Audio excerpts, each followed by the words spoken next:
So we're going to be making one of America's most coveted foods, brisket. But not just any brisket, Texas brisket.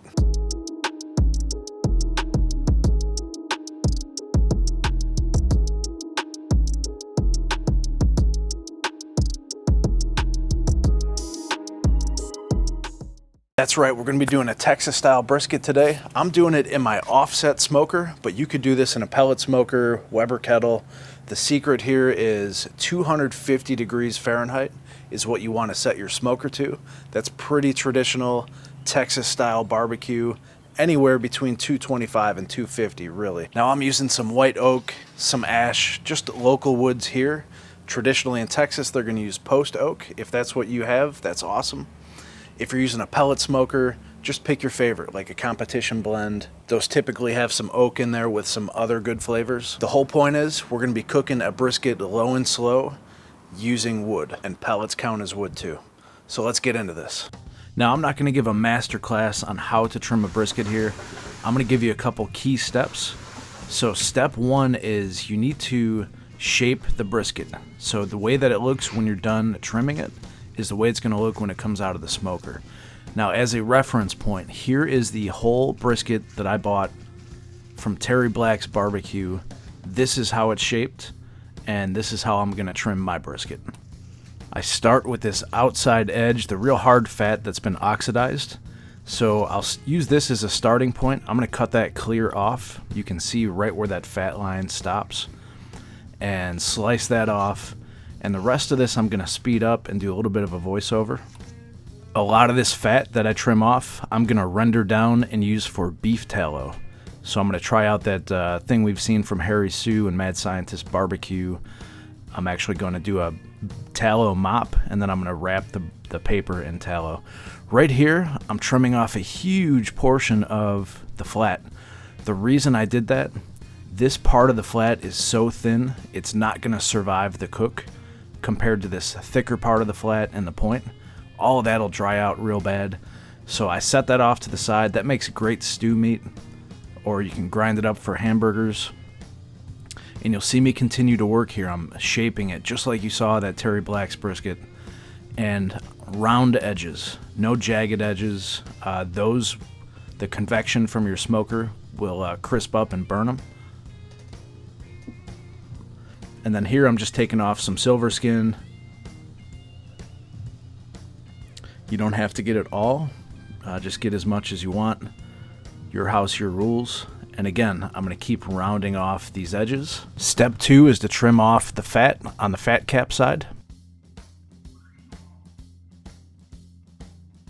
What I'm going to do, I'm taking all the fat off of the point. The reason for this is I want to do some burnt ends. And taking off that fat will allow that to really crust up really nice. The point has a ton of intramuscular fat, so it's not going to dry out on the inside whatsoever. So you can get away with that.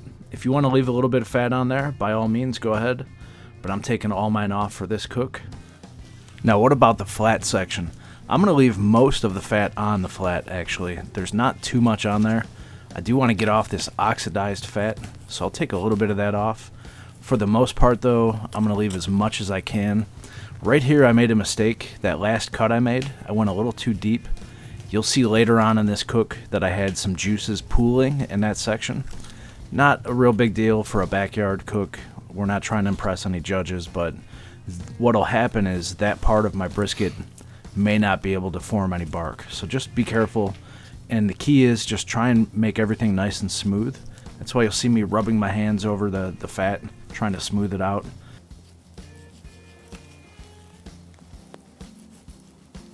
And then the third and final step is to come around and do just a kind of a trim pass. This is where you're going to do your detail work. See how this bunch of fat's just kind of hanging off. I'll save this kind of work for the end. And again, I'm rounding everything off. And by the way, that big hunk of fat that sits between those muscles there, you need to leave some of it. If you carve all of that out, the brisket's going to lose the structural integrity it needs to hold itself up. So you'll notice I'm not cutting it all out. I'm just, again, rounding those edges and making sure everything looks nice and pretty, just how I like it. And then we'll get ready to season it as soon as we're happy with the way it looks. And speaking of seasoning, let's go ahead and get that done. Real quick, here's how my brisket looks after all the trimming. That's exactly how I wanted it to look. And so now I'm gonna make a Texas style rub. So Texas style for most people is salt and pepper. So I'm gonna use coarse ground black pepper, and then I'm gonna use some kosher salt, which is also coarsely ground. I like a little bit more pepper than salt, and so you'll see that ratio here. And then this is where the purists will deduct a point from my score. I'm adding a little bit of garlic powder, just a little bit of extra flavor. And let's go ahead and mix it up, get it nice and evenly combined. And then I'm going to put down a schmear or a binder, just a very light coating of yellow mustard. For me, some people use Worcestershire sauce, some people don't use anything at all. They just put the seasoning straight on. Again, whatever your preference. I like the mustard. I think it helps the rub stick a little bit. So a light coat of mustard all over the brisket. And then I'm going to apply a very healthy liberal coating of the rub on the bottom side first. So the fat cap side for me is going to go up today on this cook. And I'm going nice and heavy. One thing is to remember, when you do the beef tallow, that's not going to have much flavor on its own, and it might actually reduce the flavor of your rub. So I'm going to go a little bit heavier than normal. And then make sure you get all the sides, and then flip it over. Now here's our fat cap side, the part that's going to go up through the whole cook. I'm just going to smooth out that fat cap a little bit. And same thing, hit it up with a nice generous dose of the rub.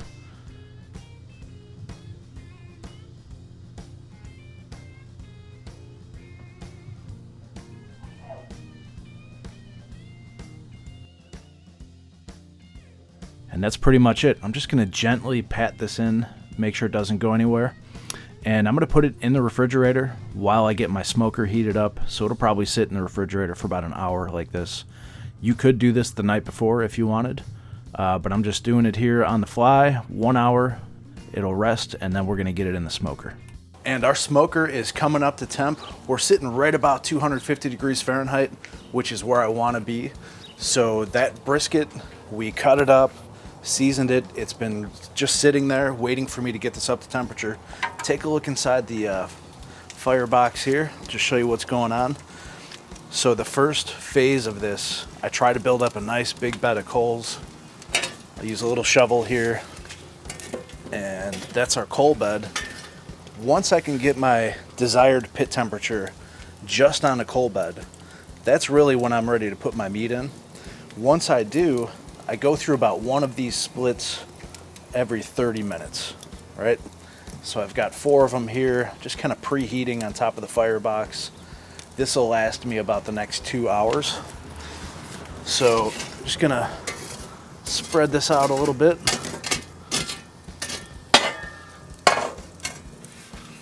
Close this up, and then I'm gonna show you inside of the smoker. So come on around here. This is a vertical offset smoker. So unlike a horizontal that might be 3 or 4 feet long, this is 2 feet wide. So that smoke and heat only has 2 feet to travel across, but it does have to come up. So come on in, take a look inside of here. I'm gonna be cooking on right about this center rack. I've taken one rack out just so you can see what's happening throughout this cook.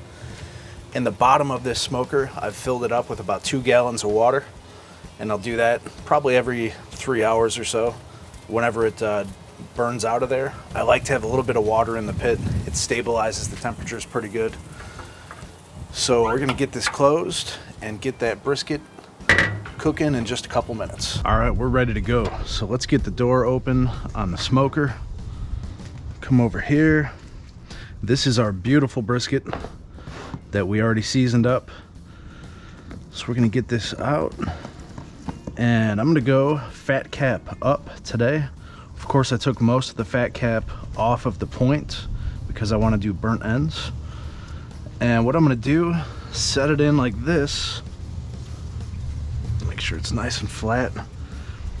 I have the point, or the thicker section, towards that back left corner.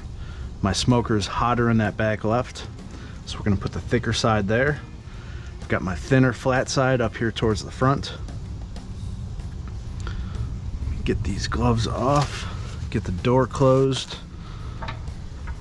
And what I'm gonna do is let this go. I'm not gonna open the door or anything for at least the next 3 hours. This is where we're really gonna get that bark to set up a little bit. Of course, I'll be maintaining the fire about every 30 minutes to keep my 250 degrees Fahrenheit going. If it goes down to 225 for a little bit, that's no problem. If it goes up a little bit, no problem. Just the average over time is gonna be 250 degrees Fahrenheit. We'll see you back here in 3 hours. Take a look at it, I can't wait.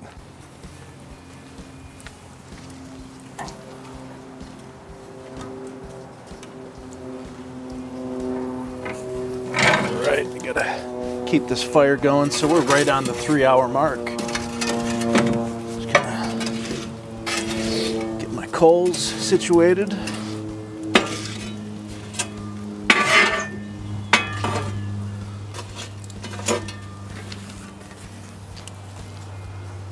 Fresh log.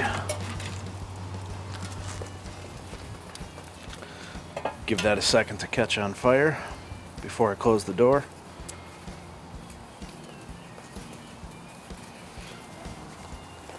There we go. So I'm doing this right before I open the door. We're gonna check on that brisket. We're gonna give it a little mop. So I wanna kick that heat up a little bit because we're gonna have the door open. Get that closed. And here is our brisket. And that's looking dynamite. See this little bit of pooling juice there? I'm gonna dump that.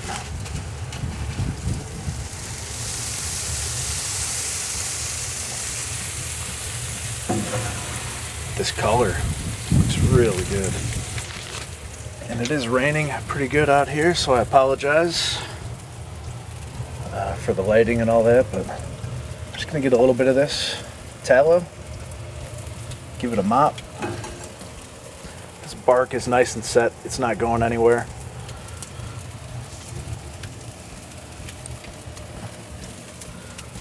The one thing I will say about the tallow, it doesn't have much flavor on its own, so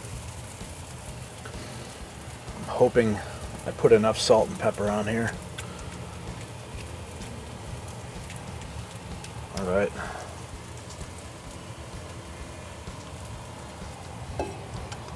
There we go. Push this back in. I'm gonna close the door, and at this point I'm gonna come back probably every half hour when I need to put another split of wood in. I'm gonna check on it, see if it needs another round of tallow. But next time we stop back, it'll probably be about 2 hours from now. Check on it one more time. All right. And we are 6 hours into this cook, so it's been 3 hours since I last saw you. We're sitting at about 225, 250. And this brisket is looking dynamite. Pull this out so we can get a little better light.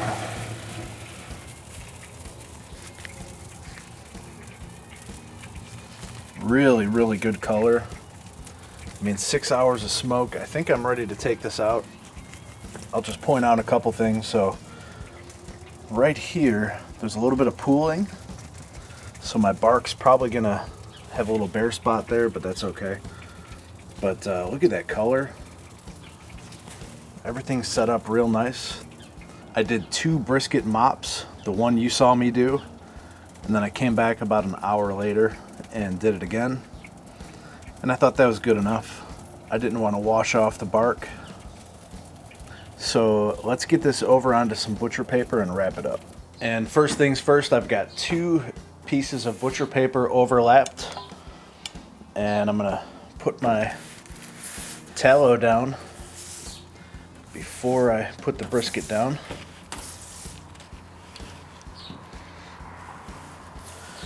Best part of making the tallow is the little cracklings. So those, what's left of the chunks of fat, you take those out, they harden up. Throw a little salt on them, you got yourself a little snack. Just get this nice and coated. I'm gonna go ahead, one last little mop. This will be the last time we'll see our little friend for a couple hours anyways. So let's give it the treatment. So this is fat cap up. We want to stay up when we put it back in, so go ahead.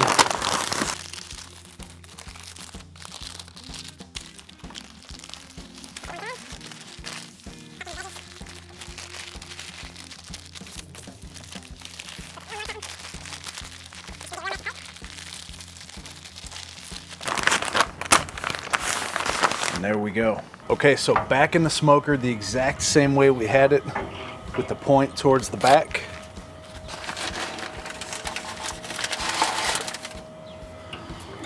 Get this closed up. So my plan, I'm gonna keep this going for a couple hours. We want this to get probe tender. That's when we know it'll be done. But I suspect that this is gonna go on through the night. So at least for the next couple hours while I'm awake and I can manage a fire, I'll keep feeding the fire. I'm gonna keep it at 250 degrees Fahrenheit. Then if it gets really late, time to go to bed, I'll put it in the oven at 250 degrees Fahrenheit. That way I can get some sleep. Pull it out when it's probe tender, let it rest minimum 2 hours, and then we'll come back and slice it up for you. I can't wait. And after roughly 12 to 13 hours, we're back where we started, right back on the same cutting board. I'm gonna remove this butcher paper, and I can tell you that it smells absolutely amazing. It's still steaming. I let this rest in a dry cooler for about 2 hours. I really can't let it go any longer. It's very late at night and I do have to work in the morning.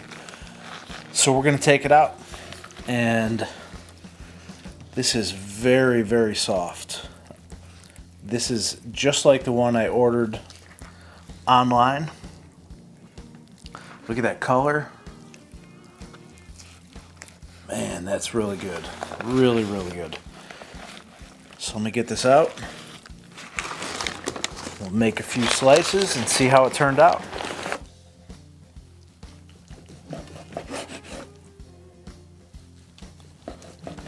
Wow.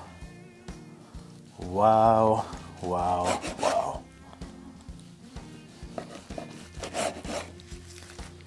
Pick that up for you. Look at the rendering of the fat layer that's between the two muscles. I don't want to squeeze all the juices out, but just show you a little bit there on the edge. Man, that's looking awesome. Grab a slice of this flat. Bend test, check. Pull apart test, check. There's the fat cap, about 1/4 inch that we left down there. And here we go for the taste test.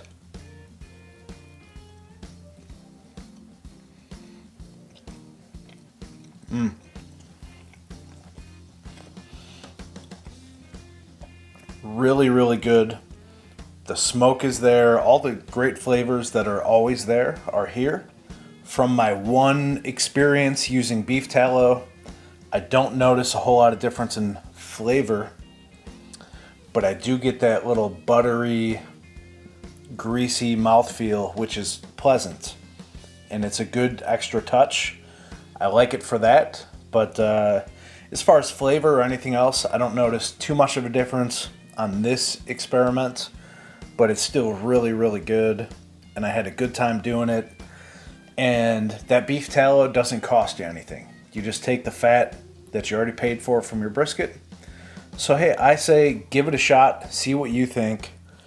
Regardless, Texas style brisket, 250 degrees Fahrenheit. All I used for seasoning was a little bit of salt, pepper, and garlic powder, and you let the meat and the smoke speak for themselves. And hey, if you like this video, definitely check out one of those two right there, and I'll see you over there.